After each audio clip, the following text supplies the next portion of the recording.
fewer than 30 persons were killed in Plateau State in early hours of yesterday by gunmen who attacked Kwa, Kwahalasek village, Mangu local government area of the state.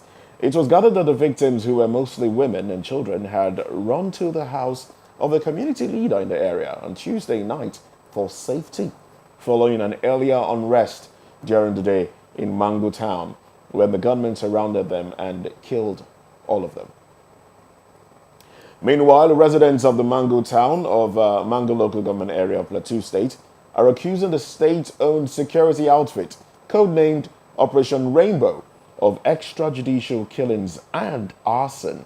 Now, the residents accuse Operation Rainbow of leading a mob to either kill them or burn down their houses, adding that the killings and attacks continued till this morning. And this is at a time when curfew was in place in Mangu. Now, this is one killing too many. We still have with us Jide Ojo, development consultant, author, public affairs commentator. Good morning once again. We're back to talking about killings in Plateau. Mangu, a place where the governor, Caleb Muftwang, decided to place, a curfew on as a way of curbing insecurity. But that seemed to have only aided those that wanted to perpetrate this insecurity further. Now, there are also talks that when insecurity lingers beyond a certain time, the hands of the powers that be, the hands of the government, is involved in it. And here we are. Security agents are also being accused. Please, what is your take on all of this? How do you react to this? It leaves a sore taste in the mouth, my brother, and I'm pained. I'm pained that, this intractable perennial challenge, which has turned the home of tourism into a killing field, into a Golgotha, has persisted more than 20 years. The first major bloodletting in Jos or in Plateau State happened in 2001. That's 23 years ago. And we've not been able to find a lasting solution. By the way, if I would tell you my personal story, I used to have an uncle that lives in F1, Nasarawa, Guam, in Jos. Outside of Ibadan, where I was born and brought up, the first place I visited in northern Nigeria was in Jos. And I came, myself and my elder sister came by train. And we were so excited. And if you look at the moniker for Plateau State, it says home of peace and tourism. But ask yourself, who wants to go to Plateau State now? There is no way. Yes, you may say it happened in Mangu, but Mangu is habited by human beings with flesh and blood. And it's been one killing too many. And the reason this persisted, my brother, is because there is a culture of impunity. These people who perpetrated these killings are not spirits, they are not ghosts. They are not UFO, unidentified flying objects. They are human. And people know them. And in some places, people mention names to security agents. But after they are arrested, a phone call will say, release them. So, when our elite decides to face and tackle this issue of insecurity, it will end. It will end. Yes, all manner of what we learned from media reports was that this was an altercation between an elder and a native who, one was heading his cattle, the other was on motorbike and wanting to pass, and the cattle were, moving on the road. and they had an occasion, and before you know it, the natives mobilized in support of their own, the Fulani also mobilized in support of their own. And the next thing is bloodletting. For how long are we going to be having the? I mean, these are communities that have been existing for over a century. Mangu was not just established in 21st century. It's been there. Sometimes anthropologists will tell you that people have been living in a particular place for millenniums, for millions of years. So why is it that, I mean, why are we back to the era of intertribal wars, which we thought we are over, it's over and done with? That today we can tolerate one another. So the lamentations must stop. And interestingly, if you will care to know, Mangu is the own local government of the sitting governor, Kele Muftuan. He's from Mangu local government. So if there is even no respect that this is the own local government of the governor, and this is not the first and this is not the second time. We had the one that happened on Christmas Eve, where over 100 lives. And you know, security experts have done researches. There are very well documented, empirical and evidence-based causes, effects, and solutions. But while we lament over the causes and effects, we are short on implementation of solutions. All right. We'll talk about solutions. We'll talk about that. We'll talk about that. Okay, now the thing is this, you actually made mention of what some people said that happened to be the reason for this crisis in Plateau State, being the altercation between the header and a native. And we also know that on Tuesday, somewhere in Benue State, there was also another attack by headers in Benue State. Even the one led to the loss of, or rather the death of a soldier and NSCDC personnel. What do you think we need to do to curb this issue of, headers attacking natives and all that? Well, the solution staring us in the face, my sister. Under the immediate past administration of Buhari, multi-billion naira national livestock program, NLPT, was initiated and piloted in about 3 states. Billions of naira was voted to, encourage herders to adopt ranching as a mode of animal husbandry. Situations where you have herders grazing on farmlands or moving from north to south has caused incalculable damage to the economy and social lives of natives.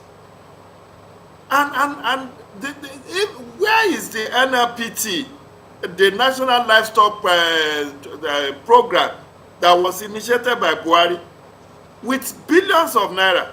Where are we with the implementation of that? So until when we adopt, you see, Kenya happens to be one of the countries. In Kenya, there is a group called is it Kukuyus and whatever. There are no reputable animal husbandry, and Kenya has found a way to make these people to adopt modern animal husbandry practice. Nobody in other parts of the world moves cattle across communities any longer. But we still find that in Nigeria, our Fulani herders and non-Fulani herders anyway, because it's not only Fulani that herds cattle. There are also other people from other parts of the world, other tribes that also own cattle. Even President Buhari has a cattle ranch in Daura. Why can't he speak to his colleagues the Mieti Allahs of this world and the rest, to adopt, even if it's going to be a form of cooperative, to adopt modern animal husbandry practice of having ranch. There was a time we were talking about cattle colony. So what has happened to those initiatives that were brought and adopted by Federal Executive Council, that, you know, billions of naira was voted for the implementation? If in Benue, in Plateau, in Kaduna, if in Nasarawa, if we have adopted this mode of animal husbandry, we will have been able to resolve 80 to 90% of the clashes that happen between herders and farmers. Okay. Because as it is that there are attempts by Fulani herders to even grab lands of the native by driving out their ancestral land and occupying the same land after they have successfully. But we know what the problems are. It's well documented. We are only short on implementation of the solutions. All right. Now, thank you so very much for that. Now, the question now would be, the imposition of curfew in Mangu suggests an attempt to restore order in that region. Now, in your opinion, how effective is curfew in quarreling communal, just in this quarreling communal tension? How effective is the curfew? And what measures do you also think can be taken to address this kind of unrest in this region? Do you want to hear the truth, my brother? Yes, curfew sir. and state of emergency have never been solutions to communal clashes. Do you know that since 2009, there is state of emergency that has not been lifted in the Bay State, Borno, Yobe, Adamawa? There are subsisting state of emergency, yet Boko Haram insurgents, ISWAP insurgents are having a field day. So what other measures can be taken? You say what? What other measures can be taken to curb all of this unrest? You know, you have to fashion a win-win solution and be dispassionate about this whole thing. There is a religious angle to this whole crisis. There is a tribal issue to the tribal elements to it. There is an economic component to it. And you must not shy away from all of these three. There is the economic angle of it is people want to practice, coming back to the issue of Plateau and Benue, as we know it, the issues between others, farmers clashes is about me. I want to ply my trade. I want to earn a living, and I have 20 cattle that I want to multiply to 100 within 1 year. And for the cattle to multiply, they have to feed. There are no, there was even a time they were talking of bringing special grass from Brazil. We have not heard anything about that. Desertification, which is an environmental factor, is part of the problem. The so-called Green Wall initiative, where are we with it? Desertification is affecting the North. Whether you want to agree to that or not, the reality stares us in the face that with the climate change, you can see the rain pattern has been altered considerably. Okay. And there are no more grasses in the northern region. So others who want to ply their trade must move their cattle to where the grasses are so that they can feed their cattle. And in doing that, they encroach on the farmlands of the natives who are farmers. So you need to look at it from philosophical, economical, political, religious, cultural angle. And all of these things I'm rehashing here has been well documented. So what do you do to climate change? How do you reclaim the land and make it lush and make it green for these herders to be able to stay and practice the animal husbandry in a sedentary manner in one place?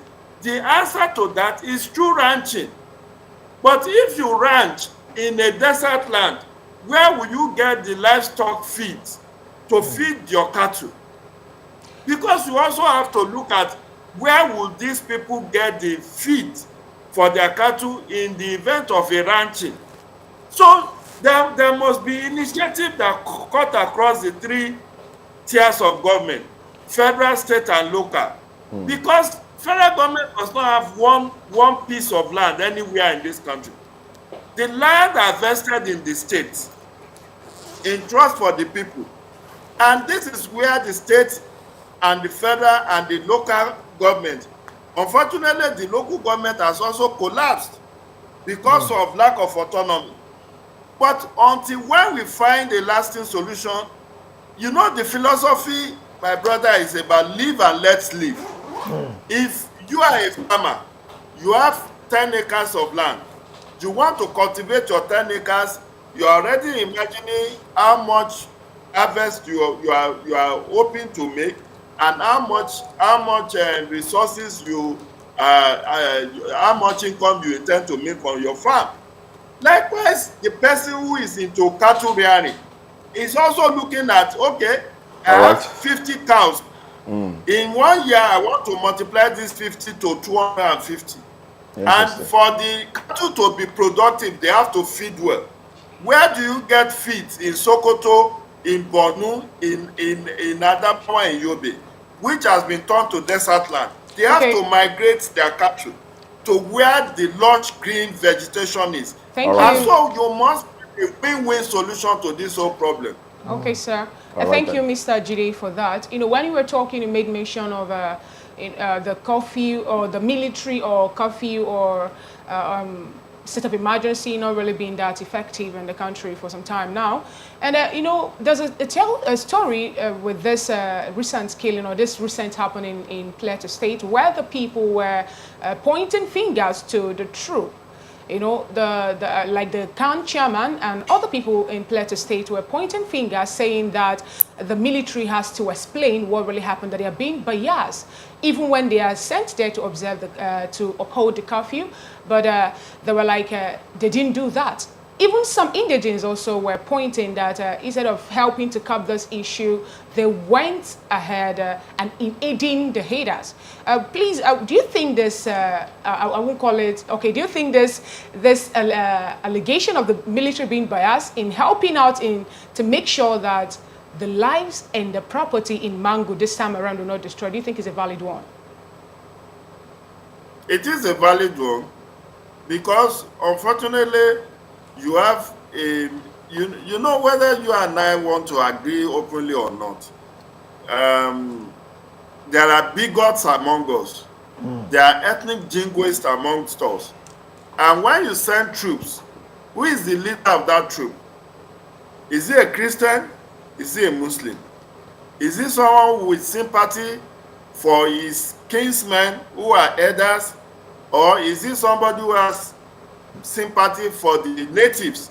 So this because military is a highly hierarchical, regimented profession, you have to obey the last order. If your commanding officer says don't go, you don't go unless you want to lose your commission. And if he says go, make this arrest, and somebody from Abuja makes a phone call and says drop those people, what do? This is a country of bigmanism, and everybody is being very careful, given the paucity of jobs. Nobody wants to lose their jobs.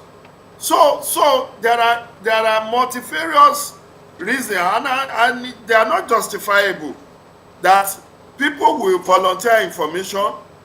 The whistleblower will tell you this is going to happen, and you as security agents will do nothing, or will even be aiding and abetting the committing of the crime.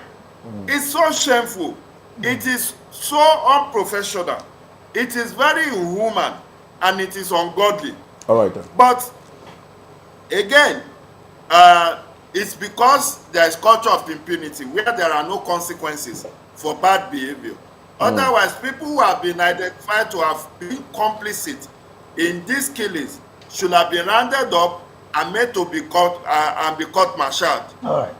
The governor himself, Caleb Mutfwang, have also called the military to, ask them to probe the troops that were sent to Mangu to make sure that they find evidence or they actually answer to the question or the cry of the people.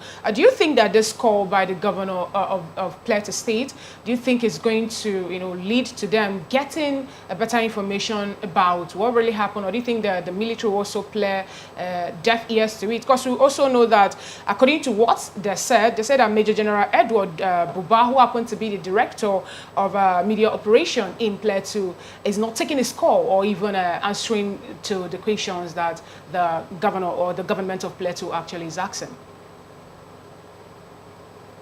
Well, I'm not in a position to affirm or deny what you have said. That's a media report. But let's also be fair to our troops. Plateau is a very big expanse of land.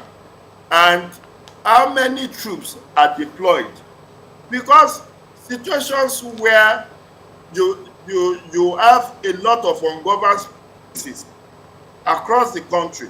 That's why even banditry and insurgency has triumphed over the decades, because we have failed to do the needful. How many, if you hear the number of troops that are deployed to a very vast expanse of land, you yourself will pity these troops, because they are also human beings with families and with loved ones who are hoping that they will return home. So I think there is not enough resources on the part of the troops to also contend with the kind of assignment they have been given to undertake. All right. And mark you, please let me make this point.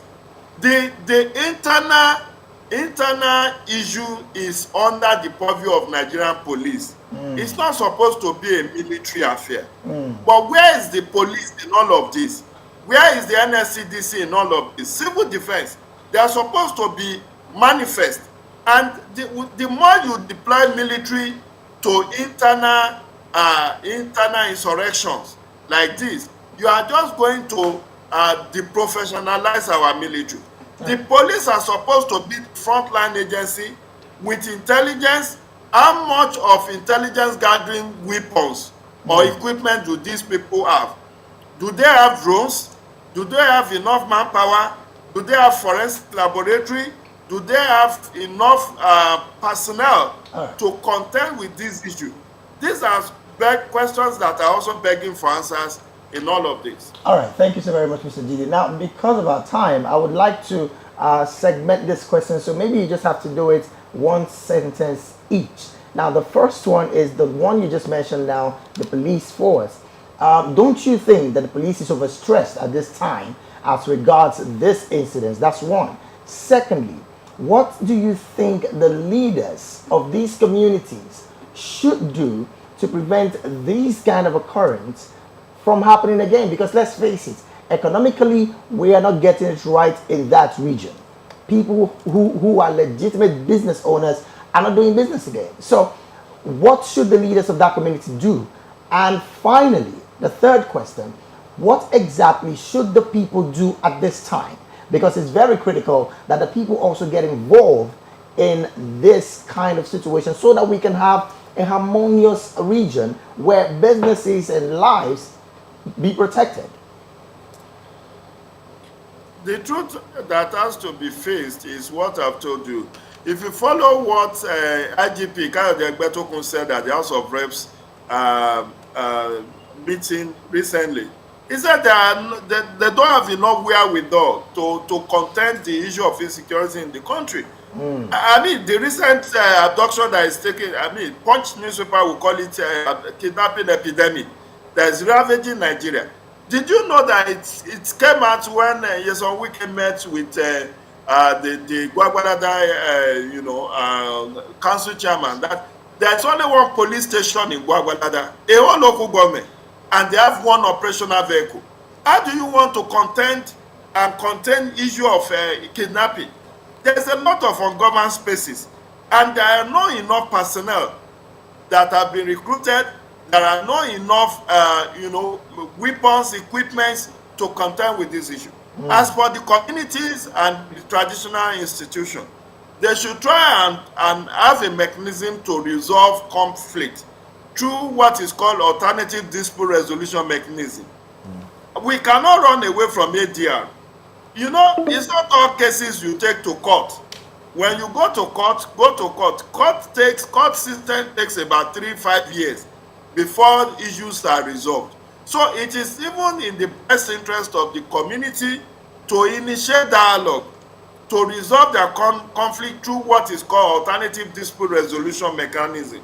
And to be fair and just, when you are a native, don't treat the visitors, the strangers, or the settlers with disdain. Don't treat them with disdain. Accommodate them and be fair to them. You see, rebellion cannot exist without a feeling that somewhere in some way you are justified. That's what Abakamo said. We must not say because we are natives, every other person who comes to settle in your community will be perceived as irritant and somebody that you can kill like a cockroach. There will be reprisals. And that's why, community leaders must do everything not to exacerbate the crisis. We must not politicize the crisis. We must look at it squarely from an economic point of view and let it be less of religious emotions, let it be less of tribal emotions, let it be less of native and settler emotions. Let's see this as an economic issue, and everybody is gasping for bread and survival across the country. It's actually very interesting that you had to touch on religion there, because that's one sensitive part that is being alluded to now. It's being alluded to to have a religious undertone where Muslims are attacking Christians, and that in itself is pathetic, to say the least. But lastly, as you wrap up with your concluding thoughts, I'd like to get your thoughts on this one as well. Audu Ogbe and Atahiru Jega have alluded to the fact that the insecurity in Nigeria in general has lingered for this long because certain individuals are benefiting from it. And we also do know that there's the undertone of mineral resources and the exploration of it in some of these climes where insecurity is prevalent. How do you respond to this? With your They are very much on point. They are very on point. See, the oil crisis in Zamfara is built around mineral exploration, particularly gold. And just as we know it to be, even though people want to give it coloration of ethnic and religious sentiments or issue of elders and farmers, there is also the element of mineral exploration, illegal mining. Now, Plateau State is blessed with lots of minerals. It's not just tin and columbite. There are several other mineral resources that are being illegally and illegitimately explored. And you had our Minister of Solid Mineral, Dele Alake, saying that powerful individuals are behind the illegal mining of our solid minerals. But they just kept speculating. How many people have been arrested? These powerful individuals, they are above the state. Can they not be arrested, investigated, and prosecuted? Why are we treating them with kid glue? So, the problem is multifarious. And unfortunately, once issues are assumed ethnic, religious, and tribal sentiments, we lose sense of objectivity. And that's why I am saying this more from economic point of view rather than from religious, because whether you are a Christian or Muslim, you have blood running in your veins and you are a human being first and foremost. But you see, economic, given the economic hardship of the country, a lot of people have had to resort to, just eating a living any which way. And in trying to survive, anything that wants to stand in your way of survival is crushed.